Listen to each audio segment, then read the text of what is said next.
नमस्कार, मैं परवेश बाबल और आप देख रहे हैं दैनिक ट्रिब्यून।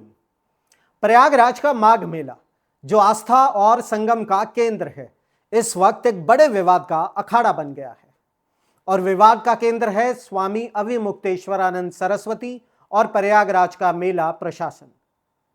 एक तरफ पुलिस द्वारा संतों को रोके जाने का आरोप है, तो दूसरी तरफ प्रशासन ने स्वामी अविमुक्तेश्वरानंद की शंकराचार्य की पदवी पर ही सवाल खड़े कर दिए हैं। आज की इस रिपोर्ट में हम आपको बताएंगे कि आखिर उस दिन घाट पर क्या हुआ था, प्रशासन ने नोटिस में क्या पूछा है और इस पर देश के बड़े नेताओं और संतों का क्या कहना है। आइए सबसे पहले बात करते हैं कि इस पूरे विवाद की शुरुआत कैसे हुई। मौनी अमावस्या के पावन अवसर पर स्वामी अविमुक्तेश्वरानंद अपने शिष्यों के साथ संगम नोस पर स्नान के लिए जा रहे थे। स्वामी जी का आरोप है कि पुलिस प्रशासन ने उन्हें बीच में ही रोक दिया और उनके शिष्यों के साथ अभद्रता की। इसके विरोध में स्वामी अविमुक्तेश्वरानंद अपने शिविर के बाहर ही धरने पर बैठ गए और अधिकारियों से माफी की मांग की। हालांकि मेला अधिकारी ऋषिराज का कहना है कि स्वामी जी के समर्थकों ने उस पीपा पुल के बैरिकेड्स तोड़े थे जो केवल आपातकालीन सेवाओं के लिए आरक्षित था। लेकिन मामला यहीं शांत नहीं हुआ। प्रशासन ने एक कदम आगे बढ़ते हुए स्वामी अविमुक्तेश्वरानंद को एक नोटिस थमा दिया। इस नोटिस में उनसे पूछा गया है कि वो किस आधार पर खुद को शंकराचार्य की उपाधि का इस्तेमाल करने दे रहे हैं। प्रयागराज मेला प्राधिकरण ने सुप्रीम कोर्ट के एक आदेश का हवाला दिया है। प्रशासन का कहना है कि अक्टूबर 2022 में सुप्रीम कोर्ट ने ज्योतिर्मठ के नए शंकराचार्य के रूप में स्वामी अविमुक्तेश्वरानंद के राज्याभिषेक पर रोक लगा दी थी।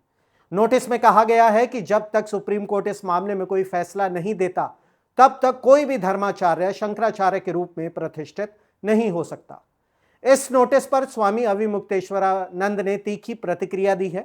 उन्होंने इसे सनातन धर्म के अनुयायियों का अपमान बताया है और प्रशासन के खिलाफ मानहानि और अदालत की अवमानना का मुकदमा करने की चेतावनी दी है।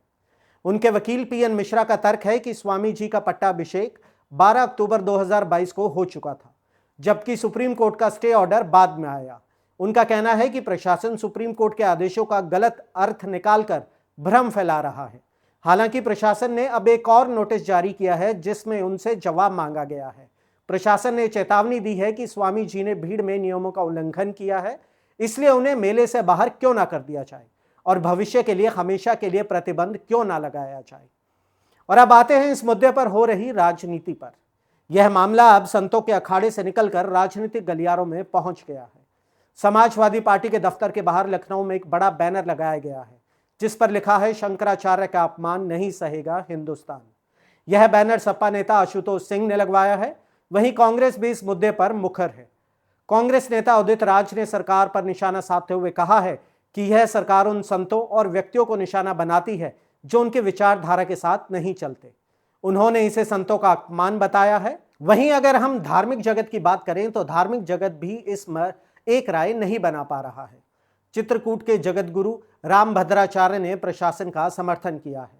उन्होंने कहा कि स्वामी अविमुक्तेश्वरानंद ने रथ पर सवार होकर गंगा जाने की जिद करके नियम तोड़कर स्वयं गलत किया है।